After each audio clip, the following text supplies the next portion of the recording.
Shadow Slave. Chapter 1. Nightmare begins. A frail-looking young man with pale skin and dark circles under his eyes was sitting on a rusty bench across from the police station.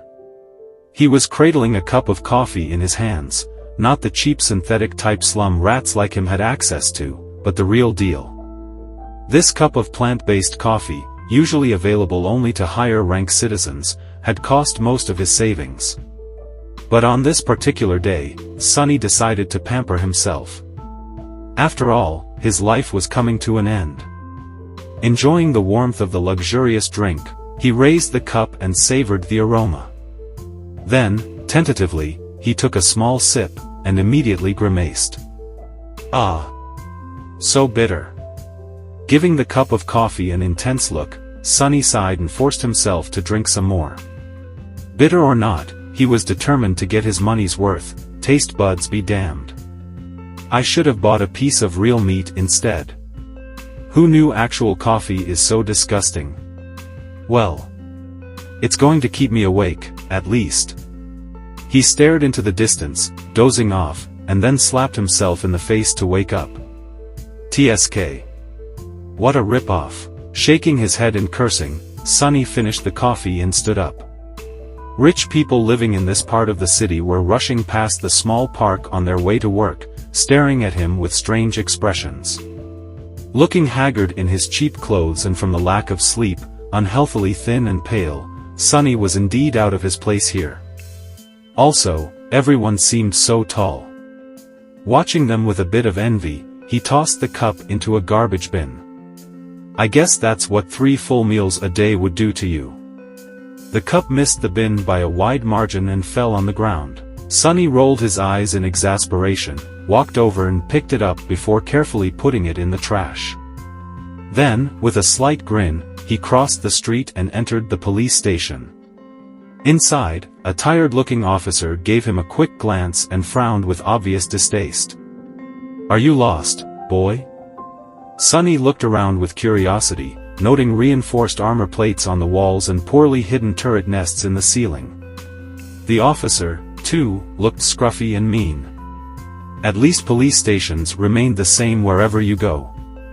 Hey! I'm talking to you. Sonny cleared his throat. No. Then he scratched the back of his head and added.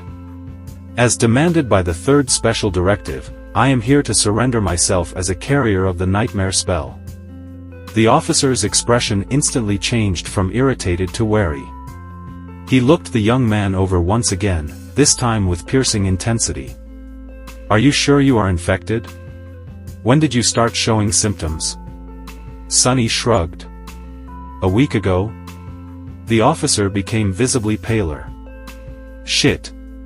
Then, with a hurried motion, he pressed a button on his terminal and bellowed, Attention!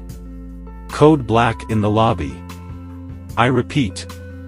Code Black. The nightmare spell first appeared in the world a few decades ago. Back then, the planet was just starting to recover from a series of devastating natural disasters and subsequent resource wars. At first, the emergence of a new disease that caused millions of people to complain about constant fatigue and sleepiness did not attract a lot of attention. But when they started to fall into an unnatural slumber, with no sign of waking up even days later, governments finally panicked. Of course, by then it was already too late, not that an early response could have made any difference. When the infected started dying in their sleep, their dead bodies turning into monsters, no one was ready. Nightmare creatures quickly overwhelmed national militaries, plunging the world into complete chaos. No one knew what the spell was, what powers it possessed, and how to fight it. In the end, it was the awakened, those who survived the first trials of the spell and came back alive, who put a stop to its rampage. Armed with miraculous abilities earned in their nightmares, they restored peace and created a semblance of a new order. Of course, it was only the first of the catastrophes brought upon by the spell. But as far as Sonny was concerned, none of it had anything to do with him, not until a few days ago, that is, when he first started having trouble with staying awake. For an average person, being chosen by the spell was as much of a risk as an opportunity. Kids learned survival skills and fighting techniques in school, on the off chance of being infected. Well-to-do families hired private tutors to train their children in all sorts of martial arts. Those from the awakened clans even had access to powerful legacies, wielding inherited memories and echoes in their first visit to the dream realm. The richer your family was, the better your chances of surviving and becoming an awakened were. But for Sunny, who had no family to speak of and spent most of his time scrounging for food instead of going to school, being chosen by the spell presented no opportunity at all. To him, it was basically a death sentence. A few minutes later, Sunny was yawning while several policemen were busy putting him in restraints. Soon he was fastened into a bulky chair that looked like a weird mix between a hospital bed and a torture device. The room they were in was situated in the basement of the police station, with thick armored walls and a formidable-looking vault door. Other officers were standing near the walls, with automatic rifles in their hands and grim expressions on their faces. Sunny did not particularly care about them. The only thing he could think about was how much he wanted to sleep. Finally, the vault door opened, and a gray-haired policeman walked in. He had a seasoned face and stern eyes, looking like someone who had seen a lot of terrible things in his life. After checking the restraints, the policeman glanced quickly on his wristwatch and then turned to Sunny. "What's your name, kid?" Sunny blinked a few times, trying to concentrate, then shifted uncomfortably. "Sunless." The old policeman raised an eyebrow. "Sunless? That's a strange name." Sunny tried to shrug, but found himself unable to move. "What's so strange about it? At least I have a name. Back in the outskirts, not everyone even gets one." After another yawn, he added, "It's because I was born during a solar eclipse. My mom had a poetic soul, you see. That's why he got this weird-ass name, and his little sister was called Rain, back when she still lived with them, at least." Whether it was the result of poetic imagination or simple laziness, he did not know. The old policeman grunted. "Do you want me to contact your family?" Sunny simply shook his head. "There's no one. Don't bother." For a second, there was a dark look on the policeman's face, then his expression turned serious. "All right, Sunless. How long can you stay awake?" Not long." The policeman sighed. "Then we don't have time for the full procedure. Try to resist for as long as you can and listen to me very carefully. Okay?" Not waiting for a response, he added, "How much do you know about the nightmare spell?" Sunny gave him a questioning look. "As much as anyone, I guess. Who doesn't know about the spell? Not the fancy stuff you see in dramas and hear in the propaganda broadcasts. I mean, how much do you really know?" That was a hard question to answer. "Don't I just go into the dream realm, kill a few monsters to complete the first nightmare, receive magic powers and become an awakened?"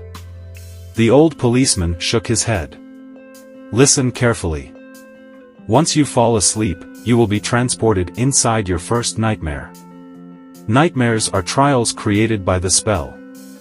Once inside, you will meet monsters, sure, but you will also meet people. Remember, they are not real. They're just illusions conjured up to test you." "How do you know?" The policeman just stared at him. "I mean, no one understands what the spell is and how it works, right? So how do you know that they're not real? You might have to kill them, kid. So do yourself a favor and just think about them as illusions." "Oh." The old policeman waited for a second, then nodded and continued. "A lot of things about the first nightmare depend on luck. Generally, it shouldn't be overwhelmingly hard. The situation you're in, the tools you have at your disposal and the creatures you have to defeat should be within the range of your abilities, at least. After all, the spell sets up trials, not executions. You're a bit disadvantaged due to, well, your circumstances. But kids from the outskirts are tough. Don't give up on yourself just yet." Sunny was getting more and more sleepy.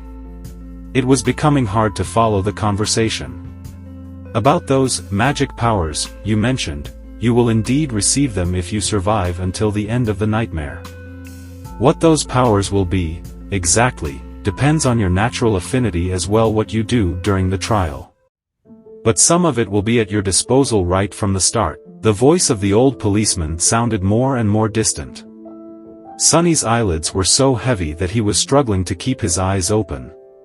Remember, the first thing you must do once inside the nightmare is to check your attributes and your aspect. If you get a combat-oriented aspect, something like a swordsman or an archer, things will be easier. If it is reinforced by a physical attribute, then that's even better. Combat aspects are the most common, so the probability of receiving one is high. The armored room was growing dimmer. If you're unlucky and your aspect has nothing to do with combat, don't despair. Sorcery and utility aspects are useful in their own ways, you'll just have to be smart about it. There are really no useless aspects. Well, almost. So just do anything in your power to survive. If you survive, you will be halfway to becoming an awakened. But if you die, you'll open a gate for a nightmare creature to appear in the real world. Which means that my colleagues and I will have to deal with it. So, please don't die, Sunless. Already half asleep, Sunny felt a bit touched by the policeman's words. Or, at least, try to not die right away. The nearest awakened won't be able to get here for a few hours, so we would really appreciate it if you don't make us fight that thing ourselves. What? With that last thought, Sunny finally slipped into a deep slumber. Everything became black. And then, in the darkness, a faintly familiar voice rang. Aspirant. Welcome to the nightmare spell. Prepare for your first trial. Chapter 2.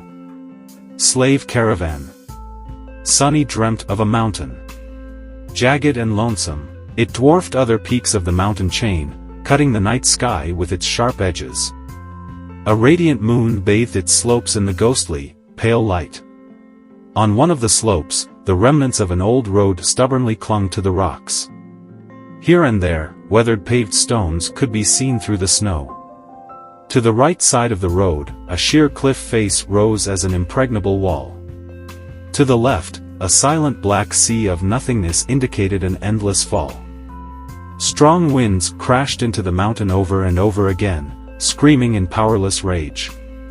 Suddenly, the moon fell over the horizon. The sun rose from the west, streaked across the sky and disappeared in the east. Snowflakes jumped from the ground and returned into the embrace of clouds. Sunny realized that he was seeing the flow of time in reverse. In an instant, hundreds of years flew by. The snow retreated, bearing the old road. Cold shivers ran down Sunny's back as he noticed human bones littering the ground. A moment later, the bones were gone, and in their place, a slave caravan appeared, moving backwards down the mountain in the clamor of chains. Time slowed, stopped, and then resumed its usual pace. Aspirant. Welcome to the nightmare spell. Prepare for your first trial. What is this? Step, another step. A dull ache was radiating through Sunny's bleeding feet as he was shivering from cold. His threadbare tunic was nearly useless against the biting wind. His wrists were the main source of agony, badly hurt by the iron shackles. They sent a sharp pang of pain every time the freezing metal touched his broken skin. What kind of a situation is this? Sunny looked up and down, noticing a long chain winding up the road, with dozens and dozens of hollow-eyed people, slaves just like him, shackled to it at small intervals. Ahead of him, a man with broad shoulders and a bloodied back was walking with a measured gait. Behind him, a shifty-looking guy with quick, desperate eyes was quietly cursing under his breath in a language that Sunny did not know, but somehow still understood. From time to time, armed horsemen in ancient-style armor would pass by, giving the slaves menacing looks. However you judged it, things were really bad. Sunny was more bewildered than panicked. True, These circumstances were not like what the first nightmares were supposed to be. Usually, freshly chosen aspirants would find themselves in a scenario that presented them with a fair amount of agency. They would become members of privileged or warrior castes, with plenty of access to necessary weapons to at least try to tackle any conflict. Starting out as a powerless slave, shackled and already half dead, was as far from being ideal as one could imagine. However, the spell was as much about challenge as it was about balance. As the old policeman said, it created trials, not executions. So Sonny was pretty sure that, to counter this abysmal start, it would reward him with something good. A powerful aspect, at least. Let's see, how do I do this? Remembering popular web novels he read as a child, Sonny concentrated and thought about words like status, myself, and information. Indeed, as soon as he focused, shimmering runes appeared in the air in front of him. Once again, although he did not know this ancient alphabet, the meaning behind it was somehow clear. He quickly found the rune describing his aspect, and, finally, lost his composure. What? Name, Sunless. Rank, Aspirant. Soul Core, Dormant. Attributes, Fated, Mark of Divinity, Child of Shadows. Aspect, Temple Slave. Aspect description, slave is a useless wretch with no skills or abilities worth a mention. A temple slave is just the same, except much rarer. Speechless, Sonny stared at the runes, trying to convince himself that he was maybe just seeing things. Surely, he couldn't be that unlucky, right? No useless aspects my ass. As soon as this thought appeared in his mind, he lost the rhythm of his steps and stumbled, pulling the chain down with his weight. Immediately, the shifty guy behind him screamed. "Whore's bastard! Watch where you're going!" Sonny hurriedly dismissed the runes, which were only visible to him, and tried to recover his balance. A moment later, he was once again walking steadily, however, not before inadvertently pulling on the chain one more time. "I'm going to kill you." The broad-shouldered man in front of Sonny chuckled without turning his head. "Why bother? The weakling will be dead by sunrise anyway, the mountain will kill him." A few seconds later, he added, "It'll kill you and me, too." Just a bit later. "I really don't know what the Imperials are thinking, forcing us into this cold." The shifty guy gasped. "Speak for yourself, fool. I'm planning to survive." Sonny silently shook his head and concentrated on not falling again. What a charming pair. Suddenly, a third voice joined the conversation from somewhere further back. This one sounded gentle and intelligent. "This mountain pass is usually much warmer this time of year. We just had really bad luck. Also, I would advise you against harming this boy." "Why is that?" Sonny turned his head slightly, listening. "Haven't you seen the markings on his skin? He is not like us, who fell into slavery due to debts, crimes or misfortune. He was born a slave. A temple slave, to be precise. Not long ago, the Imperials destroyed the last temple of the Shadow God. I suspect that this is how the boy ended up here." The broad-shouldered man cast a look back. "So what? Why should we be afraid of a half-forgotten, weakling god? He couldn't even save his own temples. The Empire is protected by the mighty war god. Of course they're not afraid to burn down a few temples. But we here are not protected by anything or anyone. Do you really want to risk angering a god?" The broad-shouldered man grunted, not willing to answer. Their conversation was stopped by a young soldier riding a beautiful, white horse. Clad in a simple leather cuirass, armed with a spear and a short sword, he looked dignified and noble. To Sonny's irritation, the asshole was really pretty, too. If this was a historical drama, the soldier would definitely be a male lead. What is going on here? There was no particular menace in his voice, even something resembling concern. When everyone hesitated, the gentle-voiced slave answered. "It's nothing, sir. We are just all tired and cold. Especially our young friend over there. This journey is truly too hard for someone that young. The soldier looked at Sunny with pity. What are you looking at? You're not much older than me. Sunny thought. Of course, he didn't say anything out loud. The soldier sighed and took a flask from his belt before extending it to Sunny. Bear with it a little more, child. We will stop for the night soon. For now, here, drink some water. Child. Due to his thin body and small stature, both caused by malnourishment, Sunny was often mistaken for someone younger. Usually, he didn't hesitate to use it to his advantage, but now, for some reason, being called a child really irked him. Still, he was really thirsty. He was just about to take the flask when a whip cracked in the air, and suddenly Sunny was in a world of pain. He stumbled, once again pulling on the chain and causing the shifty slave behind him to curse. Another soldier, this one older and angrier, stopped his horse a few steps back. The whip that sliced the back of Sunny's tunic open and drew blood belonged to him. Without even glancing at the slaves, the older soldier pierced his younger colleague with a disdainful glare. What do you think you're doing? The young soldier's face darkened. I was just giving this boy some water. He'll receive water with the rest of them once we camp. Understood? They're not even people. Treat them like people and they'll begin imagining things. The young soldier looked at Sunny, then lowered his head and put the flask back on his belt. Don't let me catch you making friends with slaves again, newbie. Or next time it will be your back tasting my whip.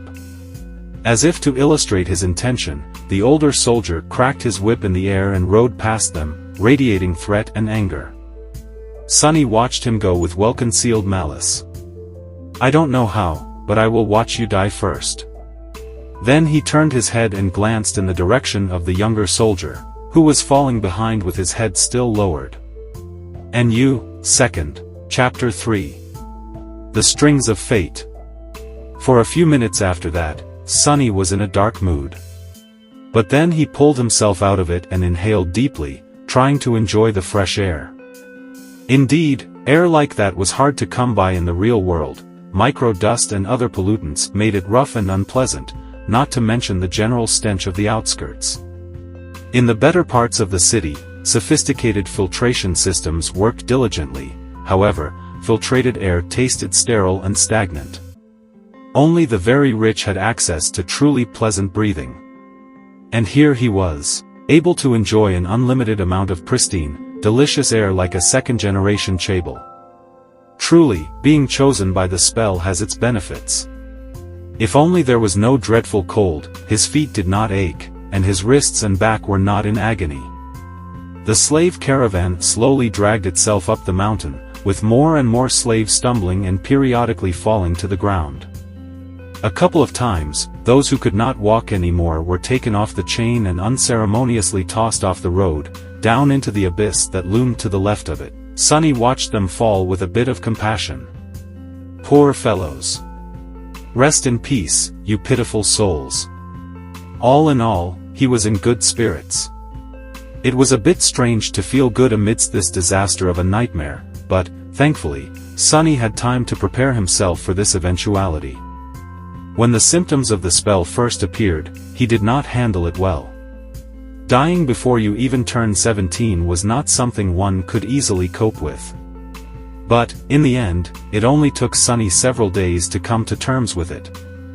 After visiting his parents' makeshift resting place, well, actually, since he was too poor to afford even the cheapest slot in the remembrance facility, it was just 2 lines carved into an old tree, and adding a 3rd line for himself, Sunny suddenly became relaxed and carefree.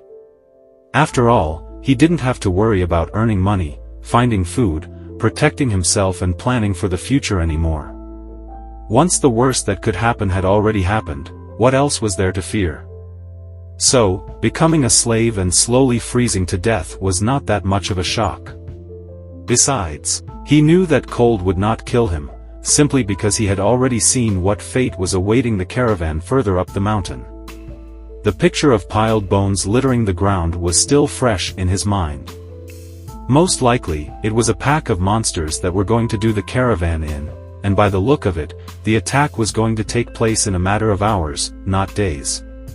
So he still had a chance. Using the opportunity, Sonny decided to take another look at his status and summoned the runes again. The last time he was too outraged by the aspect and didn't study the attributes well. While not as important as one's aspect, the attributes were often the deciding factor between life and death. They represented one's natural traits and affinities, sometimes even providing passive abilities and effects. Fated, attribute description: the strings of fate wrap tightly around you. Unlikely events, both good and bad, are drawn by your presence.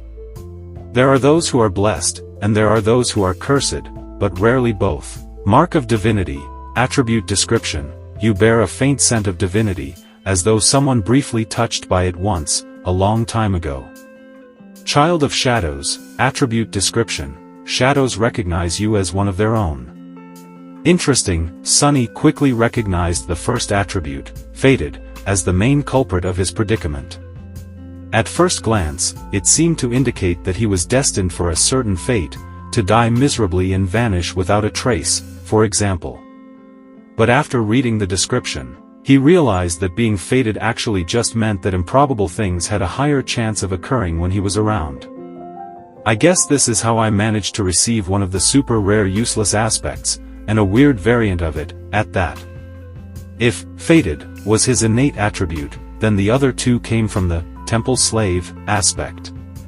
Mark of divinity was more or less straightforward. It was supposed to allow passage into certain sacred places inside the dream realm and enhance several types of sorcery. Since there were no sacred places in sight and Sonny's aspect had nothing to do with sorcery, it was useless, too. Child of Shadows was a stranger one. He had never heard of it and had no idea what it was supposed to do, at least not until the sun hid behind the mountain and the sky began to darken. To his surprise, Sonny found himself able to see perfectly in the darkness, as though it was still as bright as day. This ability alone was nothing to scoff at, and it was quite possible that Shadows would reward him with some other, yet unknown, gifts. Finally something good. I wonder if... Stop the caravan. Prepare to camp. Following the head soldier's order, the slaves stopped and fell to the ground, shivering and exhausted. The small clearing where the road widened was somewhat protected from the wind by a protruding mass of rock, but it was still too cold to rest with ease. The soldiers got busy herding the slaves into a tight circle, forcing them to share warmth, and lighting up a large bonfire in the center of the camp, although not before tending to their horses. The heavy wagon carrying food, water and other cargo, to which the main chain was firmly affixed, was pushed forward to block the wind. While looking around, Sonny noticed the young soldier from before watching the mountain with a complicated look on his face. What a weirdo. Soon, the bonfire was blazing. The stronger slaves tried to find their way closer to the fire, while the weaker ones, like Sonny, were forced to sit at the outer end of the circle, with their backs freezing in the cold. Of course, any movement was encumbered by the fact that they were still shackled to the chain. That's why the familiar broad-shouldered slave ended up just where he started despite all of his efforts to get closer to the flame. Damn Imperials, he hissed, clearly irritated. The soldiers walked among the slaves, giving them water and food. Sonny, just like everybody else, received a few sips of icy water and a small piece of rock-hard, moldy bread. Despite its unappetizing look, he forced himself to eat the whole thing, just to be left as hungry as he was before. By the looks of it, he wasn't the only one. The shifty slave that had been walking behind him looked around in anguish. By all the gods, they used to feed me better even in the dungeons. He spat on the ground, desperate. And most of us innocent men in the dungeon were there waiting to visit the gallows, too. A few steps away from them, where the paved road ended and sharp rocks began, a scattering of bright red berries were growing from the snow. Sonny had noticed them before, clustering here and there along the road, and even noted how pretty those resilient things looked contrasted against the white. The shifty slave's eyes glistened as he tried to crawl towards the berries on all fours. "I would advise against eating those, friend." It was the gentle-voiced slave again. Sunny turned around and finally saw him in the flesh for the first time. It was a tall man in his 40s, lean and strangely handsome, with a dignified look of a scholar. How a man such as him ended up a slave was a mystery. Yet there he was. "You and your advice again." "What?" The scholar smiled apologetically. "These berries are called bloodbane. They grow in the places where human blood was spilled. That's why there's always a lot of them along the slave trade routes." "So what?" The older man sighed. "Bloodbane is poisonous. A few berries might be enough to kill an adult man." "Curses." The shifty slave flinched back and glared at the scholar. Sunny did not pay them a lot of attention. Because, while looking around, he finally recognized the site of the camp as the place where, in his vision at the start of the nightmare, the bones of the slaves were buried under the snow, and he was willing to bet that whatever it was that killed them all was going to happen soon. As if to answer his thoughts, a thundering noise rang from above. And in the next second, something massive came crashing from the sky. Chapter 4. Mountain King. Turning in the direction of the thundering noise, many slaves raised their heads, only to see rocks and heavy shards of ice raining on them from above. They instantly panicked, lurching away in a cacophony of screams. Shadows happily danced on black stones as, entangled by the thick chain, those slaves fell to the ground and pulled others with them. Sunny was one of the few that remained upright, mostly because he was ready for something like this to happen. Calm and collected, he gazed at the night sky, his attribute-enhanced eyes piercing the darkness, and took one measured step back. In the next second, a piece of ice the size of a man's torso hit the ground right in front of him and exploded, showering everything around with sharp shards. Others weren't that quick. As ice and stones continued to rain, many were wounded, and a few even lost their lives. Agonizing wails filled the air. "On your feet! Get to the wall!" The veteran soldier, the one who had whipped Sunny a few hours before, was shouting angrily, trying to get the slaves to move towards the relative safety of the mountain slope. However, before anyone could heed his command, something massive came crashing down, sending a tremor through the stones beneath their feet. It fell right between the caravan and the mountain wall, plunging everything into silence for a few seconds. At first, it looked like a lump of dirty snow, roughly round in shape and as tall as a mounted horseman. However, once the creature unfurled its long limbs and rose, it towered over the stone platform like a nightmarish omen of death. That thing must be at least 4 meters tall, Sunny thought, a bit stunned. The creature had 2 stumpy legs, an emaciated, hunched torso and disproportionately long, multi-jointed hands, 2 of them, each ending with a set of horrifying bone claws, and another 2, these ones shorter, ending with almost human-like fingers. The thing that at first glance looked like dirty snow turned out to be its fur, yellowish-gray and ragged, thick enough to stop arrows and swords.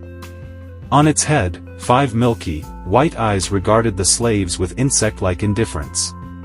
Beneath them, a terrible maw crowding with razor-sharp teeth was half open, as though in anticipation. Viscous drool was running down the creature's chin and dripping into the snow. What unnerved Sunny the most, though, were the strange shapes endlessly moving, worm-like, under the creature's skin. He could see them clearly because, unfortunately, he was one of those unlucky souls closest to the monstrosity, getting a nauseating first-row view. Well, that is just too much, he thought, stupefied. As soon as Sunny finished that thought, all hell broke loose. The creature moved, slashing its claws in his general direction. But Sunny was one step ahead. Without wasting a single moment, he jumped sideways, as far as the chain allowed, conveniently placing the broad-shouldered slave between himself and the monster. His quick reaction saved his life, as those sharp claws, each as long as a sword, sliced through the broad-shouldered man a fraction of a second later and sent streams of blood flying through the air. Drenched in the hot liquid, Sunny hit the ground, and his fellow slave, now simply a corpse, fell on him from above. "Damn! Why are you so heavy?" Temporarily blinded, Sunny heard a chilling howl and felt an enormous shadow passing over him. Immediately after, a deafening chorus of screams filled the night. Not paying it any attention, he tried to roll the corpse to the side, but was stopped by a forceful lurch of the chain that twisted his wrists and filled his mind with white-hot pain. Disoriented, he felt himself being dragged a few steps, but then the chain suddenly slackened, and he was able to control his hands again. See, things could have been worse. Putting his palms against the dead man's chest, he pushed with all the strength he had. The heavy corpse stubbornly resisted all his attempts, but then finally fell sideways, setting Sunny free. However, he didn't get to celebrate this newly found freedom, as his blood suddenly turned to ice. Because at that moment, with his palms still pressed against the broad-shouldered slave's bleeding body, he clearly felt something wriggling under the dead man's skin. "You just had to think about how things could get worse, right, you idiot?" he thought, and then flinched back. Pushing the corpse with his legs, Sunny crawled as far away from it as he could, which was about 1.5 meters, thanks to the ever-present chain. He quickly glanced around, noticing a mass of dancing shadows and the silhouette of the monster rampaging amidst the screaming slaves on the opposite end of the stone platform. Then he concentrated on the dead body, which was starting to convulse with growing violence. On the opposite side of the corpse, the shifty slave was looking at it with slackened jaw and a horrified expression on his face. Sunny waved to get his attention. "What are you staring at? Move away from it." The shifty slave tried, but immediately fell down. The chain was twisted between the three of them, pinned down under by the broad-shouldered man's weight. Sunny clenched his teeth. Right under his eyes, the corpse was going through a nightmare-inducing metamorphose. Strange bone growths pierced its skin, extending like spikes. The muscles bulged and wriggled, as though trying to change shape. The fingernails were turning into sharp claws, the face cracked and split, bearing open a twisted mouth with one too many rows of bloodied, needle-like fangs. "This is not right." Sunny twitched, feeling a strong urge to empty his stomach. The chain. The scholarly slave was just a few steps behind the shifty one, pointing at his shackles with a face as pale as a ghost. That remark was far from helpful, but given the circumstances, his shock was understandable. Being shackled was bad enough, but being shackled to such horror was truly unfair. But Sunny's conclusion that things weren't right did not come from self-pity. He just meant that this whole situation was literally not right. The spell, mysterious as it was, had its own set of rules. There were rules for what type of creatures could appear in any given nightmare, too. Nightmare creatures had their own hierarchy, from mindless beasts to monsters, followed by demons, devils, tyrants, terrors and, finally, mythical titans, also known as calamities. The first nightmare was almost always populated by beasts and monsters, rarely with a demon mixed in. And Sunny had never, ever heard about anything stronger than a single devil appearing in it. However, the creature had clearly just created a lesser version of itself, an ability that belonged exclusively to tyrants, the sovereigns of the nightmare spell, and those above them. What was this tyrant even doing in a first nightmare? How powerful was that damn, fated, attribute? But there was no time to ponder. Unfair or not, there was only one person now who could save Sunny, himself. The broad-shouldered man, what was left of him, slowly rose, his mouth producing strange clicking noises. Without giving him time to fully come to his senses, Sunny cursed and jumped forward, grabbing onto the length of the slackened chain.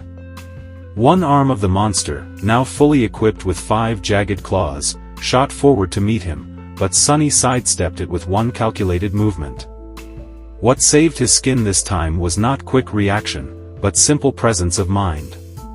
Sunny might not have learned any fancy combat techniques, since his childhood was spent on the streets instead of a school. But the streets, too, were a kind of teacher. He had spent his whole life fighting for survival, quite often literally. That experience allowed him to keep a cool head on his shoulders in the midst of any conflict. So instead of freezing or being consumed by fear and doubt, Sunny just acted.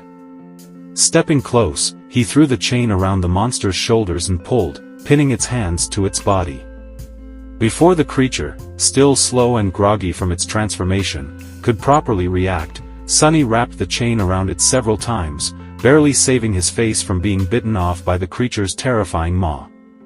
The good thing was, the monster couldn't move its hands now. The bad thing was, the length of the chain he used to immobilize it was gone, leaving almost no distance between them. "You too!" Sunny screamed, addressing his two fellow slaves. "Pull on that chain as though your lives depend on it." Because they were. The shifty slave and the scholar gaped at him and then, understanding what he was thinking, started to move. Grabbing the chain from the opposite directions, they pulled as hard as they could, tightening its grip on the monster and not letting it shake loose. "Great!" Sunny thought. The monster bulged its muscles, trying to break free. The chain creaked, caught on the bone spikes, as though slowly breaking apart. Not so great. Without wasting any more time, he threw his hands in the air and caught the creature's neck with the short, thinner chain connecting his shackles together. Then he circled the monster with a quick step and pulled, ending up back to back with it, as far away from its maw as he could. Sunny knew that he wasn't strong enough to strangle a man with his bare hands, let alone a weird, terrifying mutant like the one trying to eat him. But now, using his own back as a lever and the weight of his whole body to pull the shackles down, he at least stood a chance. He pulled down with all his might, feeling the monster's body pressing against him, bone spikes brushing against his skin. The monster continued to struggle, clicking loudly and trying to break the chain tying him down apart. Now it was just a question of what would break first, the chain or the monster itself. "Die! Die, you bastard!" Sweat and blood were rolling down Sunny's face as he was pulling, and pulling down with as much force as he could muster. Every second felt like an eternity. His strength and stamina, what little he had to begin with, were quickly running out. His wounded back, wrists, and muscles pierced by the bone spikes were in agony. And then, finally, Sunny felt the monster's body go limp. A moment later, a faintly familiar voice rang in the air. It was the most beautiful sound he had ever heard. "You have slain a dormant beast, Mountain King's larva." Chapter 5. Broken Chains. "You have slain a dormant beast, Mountain King's larva." Sunny fell to his knees, breathless. His whole body felt as though it just went through a meat grinder. Even large amounts of adrenaline could not wash away all the pain and exhaustion. And yet, he was exhilarated. The satisfaction of killing the larva was so vast that he even forgot to be disappointed about not receiving a memory, the special item tied to a dream realm inhabitant's essence, which was sometimes awarded by the spell to the triumphant awakened. A magic sword or a suit of armor would have come in handy right about now. Damn, he would even settle for a warm coat. 3 seconds. "You can rest for 3 more seconds, Sunny thought. After all, the nightmare was far from over. A few moments later, he forced himself to come back to his senses and looked around, trying to ascertain the situation. The larva was dead, which was great. However, he was still tied to it by the damn chain. The shifty slave and the scholar, both pale as death, were busy untangling it to buy the 3 of them at least some freedom of movement. Further away, torn bodies and pieces of flesh were lying on the ground. Many slaves were killed. A few had somehow managed to escape and were now running away. Fools. They're dooming themselves. The chain, as it turns out, was at some point broken in 2, that's why it suddenly slackened when Sunny was being dragged by the mass of panicking slaves. If their shackles had a less sophisticated locking mechanism, he could have tried to free himself now. However, each pair was fixed to a specific link. Without unlocking them, no one was going anywhere. The tyrant, Mountain King, presumably, was hidden from sight by the bright glow of the bonfire. However, Sunny could feel its movements due to the subtle tremors spreading through the stones, as well as the desperate screams of those slaves who were yet to perish. An angry bellow or two could also be heard, indicating that some of the soldiers were still alive, desperately trying to fight the monstrosity off. What pulled his attention the most, though, was the fact that several of the maimed bodies were starting to move. More larvae? His eyes widened. One after another. For more corpses slowly rose to their feet. Each beast looked as disgusting as the first one had, and not a bit less deadly. The nearest was mere meters away from Sunny. Damn it all, he thought. And then, weakly, I want to wake up. As strange clicking filled the air, one of the beasts turned its head toward the three slaves and gnashed its fangs. Shifty fell on his ass, whispering a prayer, while Scholar just froze in place. Sunny's eyes darted to the ground, trying to find something to use as a weapon. But there was not a single thing he could use, full of vitriol. He simply wrapped a length of chain around the knuckles and raised his fists. Come at me, you bastard. The larva dashed forward with incredible speed in a flurry of claws, fangs, and terror. Sunny had less than a second to react, however. Before he could do anything, a nimble figure moved past him, and a sharp sword flashed in the air. The monster, beheaded with one strike, fell gracelessly onto the ground. Sunny blinked. What was that? Dumbfounded, he slowly turned his head and looked to his left. Standing there with a valorous expression was the handsome young soldier who had once offered him water. He looked calm and collected, if a little grim. There was not a speck of dirt or blood on his leather armor. He is awesome, Sunny thought before catching himself. Poser. I mean, he's a poser. With a short nod, the soldier moved forward to face the remaining three larvae. But after taking a few steps, he suddenly turned around and gave Sunny a long look. Then, with one swift motion, the young warrior took something from his belt and threw it to Sunny. Save yourself. With that, he was gone to fight the monsters. Sunny reflexively caught the item and watched the soldier go. Then he lowered his gaze and studied the thing clutched tightly in his hand. It was a short and narrow iron rod with a straight bend on its end. A key. It's a key. His heart began to beat faster. It's the key to the shackles. With one last glance at the fierce battle starting between the young soldier and the larvae, Sunny dropped on one knee and began to maneuver the shackles, trying to get his hand into a suitable position to insert the key. It took him a few tries to understand how the unfamiliar lock worked, but then, finally, there was a satisfying click, and he was suddenly free. The cold wind caressed his bloodied wrists.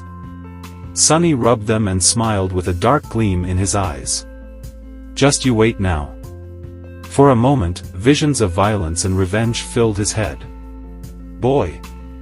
Over here! Shifty was waving his hands in the air, trying to get his attention. Sunny briefly considered just leaving him to die, but then decided against it. There was strength in numbers. Plus, despite Shifty's previous threats to kill him and overall unpleasantness, Sunny would have felt bad leaving a fellow slave in chains, especially since freeing him would not cost anything. He hurried over to the other two slaves and quickly unlocked their shackles. As soon as Shifty was free, he pushed Sunny away and did a little dance, laughing like a maniac. Ah! Free at last! Gods must be smiling upon us. Scholar was more reserved. He squeezed Sunny's shoulder in gratitude and smiled weakly, casting a tense look in the direction of the ensuing fight. Two of the three larvae were already dead, the third one was missing an arm but still trying to tear its opponent apart. The young soldier danced around it, moving with a graceful fluidity of a natural-born warrior. What are you waiting for? Run! Shifty made a move to run away, but was stopped by Scholar. My friend, I would. If you say, advise, again, I swear to gods, I will bash your head open. The two slaves looked at each other with open animosity. A moment later, Scholar lowered his eyes and sighed. If we run away now, we will surely die. Why? The older slave simply pointed at the tall bonfire. Because without that fire, we will freeze to death before the night is over. Until the sun rises, running away is suicide. Sunny did not say anything, knowing that Scholar was right. Actually, he realized it right after strangling the larva. No matter how terrible Mountain King was, the bonfire was still their only lifeline in this frozen hell. It was just as what the broad-shouldered slave, may he rest in peace, had said. There was no need for anyone to kill them, because the mountain itself would do it if given a chance. So what? I prefer freezing to death than being eaten by that monster anyway. Not to mention turning into one of those things. Shifty was pretending to be brave, but there was no conviction in his voice. He glanced at the darkness surrounding the stone platform and shivered before taking a small step back. At this point, the third larva was long dead, and the young soldier was nowhere to be seen. He had probably gone to join the fight at the other side of the bonfire, leaving the 3 slaves alone at the mountainside part of the stone platform. Scholar cleared his throat. The monster might be satiated with those it had already slain. It might be defeated or driven away by the Imperials. In any case, if we stay here, we have a chance to survive, however small. But if we run away, our doom will be certain. So what do we do? Unlike Scholar, Sunny was sure that Mountain King would not be satisfied with killing just most of the slaves. Neither did he believe that a bunch of mortals would really be able to defeat it. Even if they were not normal people but awakened, a fight with a tyrant was not something one could easily survive, let alone win. But if he wanted to live, he had to get rid of that thing somehow. Let's go take a look. Shifty looked at him as though seeing a lunatic. Are you insane? You want to get closer to that beast? Sunny stared at him blankly, then shrugged and headed in the direction of the rampaging monster. Chapter 6. Confronting the Tyrant. Sunny was off to face against a nightmare creature. And not any creature, at that, but one of the 5th category, a dreaded, fearsome tyrant. The odds of survival were so low that anyone would have laughed in his face if he were to ever suggest attempting to fight it. If they weren't an awakened 2 or 3 ranks above the creature, of course. Which Sunny certainly wasn't. And yet, he had to deal with this Mountain King somehow to avoid an even more miserable death. The ridiculous degree to which the odds were stacked against him from the very beginning of this delayed execution had gotten old a long time ago, so he didn't have any more energy to think about it. What was there to fear, after all? He was already as good as dead. It's not like he could get any deader. So why worry? On the other side of the bonfire, things were turning from bad to worse. Most of the slaves were already dead. A few soldiers were still desperately trying to fight the monster, but it was clear that they weren't going to last long. Right in front of Sunny's eyes, the tyrant picked up a dead slave, dragging the chain up with him, and opened its terrifying maw wide. With one crushing bite, the slave's body was torn in half, leaving only bloodied stumps inside the shackles. Mountain King's 5 indifferent, milky eyes stared into the distance as he chewed, streams of blood flowing down its chin. Seeing that the creature's upper arms were busy, one of the soldiers screamed and lunged forward, brandishing his long spear. Without turning its head, the tyrant extended one of its shorter lower arms, caught the soldier's head in an iron grip and squeezed, crushing the poor man's skull like a soap bubble. A moment later, the headless body was tossed over the cliff and disappeared into the abyss below. Shifty doubled over, puking his guts out. Then he shakily rose to his feet and glared at Sunny. Well? We've taken a look, now what?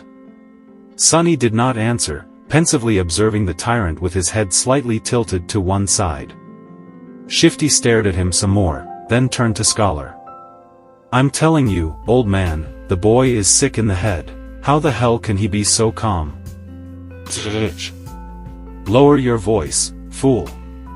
Blood drained from Shifty's face as he slapped himself, covering his mouth with both hands. Then he cast a fearful look in the direction of the tyrant. Luckily, the abomination was too busy feasting on the slaves, lucky ones who were already dead and unlucky ones who were still alive, to pay them any attention. Shifty slowly exhaled. Sonny was preoccupied with thinking, measuring his chances of survival. How do I get rid of that thing? He didn't have any special powers, nor did he have an army ready to bury the tyrant under a mountain of bodies. He didn't even have a weapon to at least scratch the damn bastard. Sonny moved his gaze and looked past the creature, into the endless darkness of the moonless sky. As he was watching the night, a bright flash streaked in the air and collided with one of the tyrant's arms, bursting into a rain of sparks. The young soldier, Sonny's heroic liberator, had just tossed a burning piece of wood at the monster and was now defiantly raising his sword. "Face me, devil." A distraction. Just what I needed. Because there was no way for Sonny to kill the Mountain King with his own two hands, he had decided to enlist some help. A human wouldn't be up to the task, so instead, he was planning to use a force of nature. Since I can't do the bastard in myself, let's make gravity do it for me. He was in the middle of thinking over the details of the plan when the young hero's foolish bravado presented an opportunity. Now everything depended on how long the pompous idiot would manage to stay alive. "Come with me," Sonny said as he started running toward the far end of the stone platform, where the heavy wagon was perched dangerously close to the edge of the cliff. Shifty and Scholar shared a dubious look, but then followed, perhaps confusing his calmness with confidence, or maybe divine inspiration. After all, it was a widely known fact that crazy people were often favored by the gods. Behind them, Hero nimbly ducked under the tyrant's claws, slashing it with the sword. The sharp edge slid ineffectively across the dirty fur, not leaving even a scratch on the creature's flesh.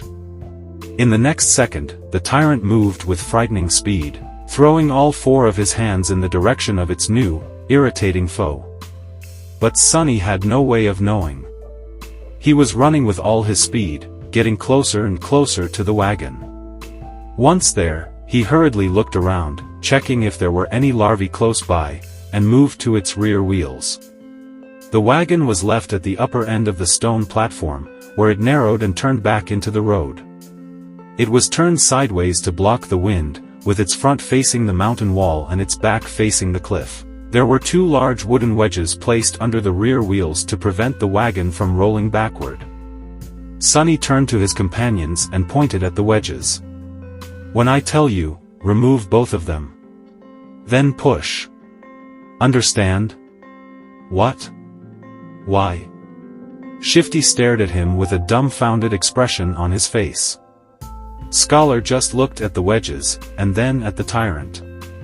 Hero, miraculously, was still alive. He was weaving between the creature's limbs, always just half a second away from being completely eviscerated. From time to time, his sword flashed in the air, but to no avail. Mountain King's fur was too thick, and his skin too tough to be harmed by mundane weapons. There was a hint of apprehension on the young warrior's face. All the other soldiers, as far as Sonny could see, were already dead. So he really needed that one to live a little bit longer. "Don't die yet," he thought.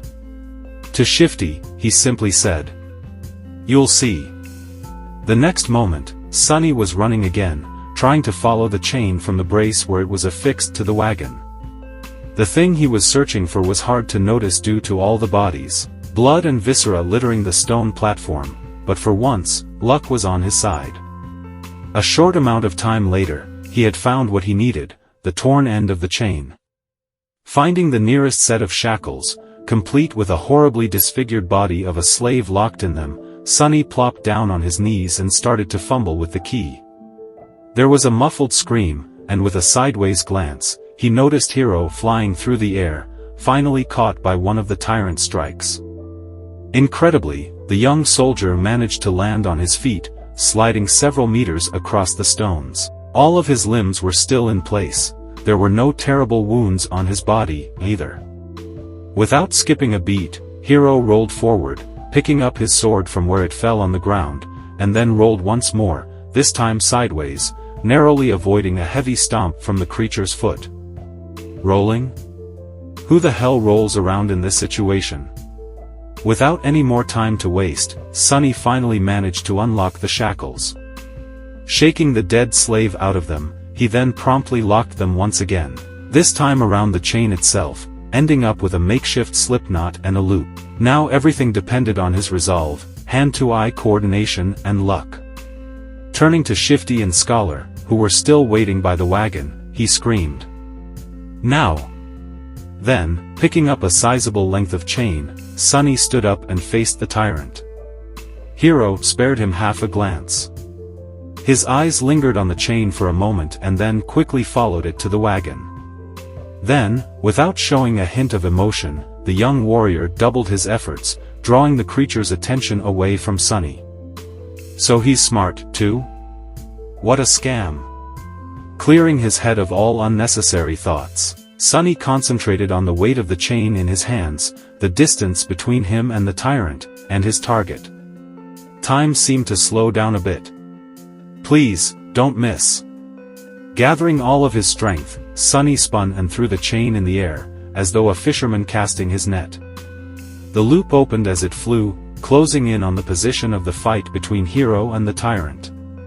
Sunny's plan was to place the loop on the ground close enough to them that, once one of the tyrant's feet landed in the trap, he could pull on the chain and tighten it around the monster's ankle. But his plan failed spectacularly. Which is to say, it was literally a spectacle. In the last moment, Mountain King suddenly flinched back, and instead of falling on the ground, the chain loop landed perfectly around its neck. A second later it tightened, acting as an iron noose.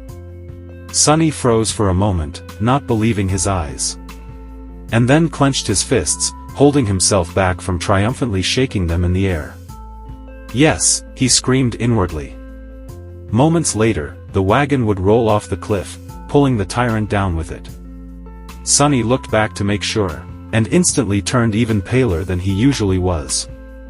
Shifty and Scholar did manage to remove the wedges from under the wagon's wheels and were now desperately pushing it to the edge of the road. However, the wagon was rolling very slowly. Much slower than Sunny had anticipated. He turned to the tyrant, panicking. The creature, surprised by the sudden weight pressing down on its neck, was already raising its hands to tear the chain apart. Sunny's eyes widened. In the next second, Hero crashed into one of the tyrant's legs, throwing it off balance, and buying them some time. Sunny was already running to the wagon, cursing loudly in his mind. Reaching it, he threw himself onto the damp wood alongside Shifty and Scholar, pushing with all the strength left in his rather small, but terribly beaten and enormously exhausted body. Roll! Roll! The wagon sped up a little, but was still rather slow in reaching the cliff's edge. At the same time, the tyrant finally managed to get a hold of the chain tied around its neck, ready to free itself. Now whether they lived or not was just a question of which thing would happen first.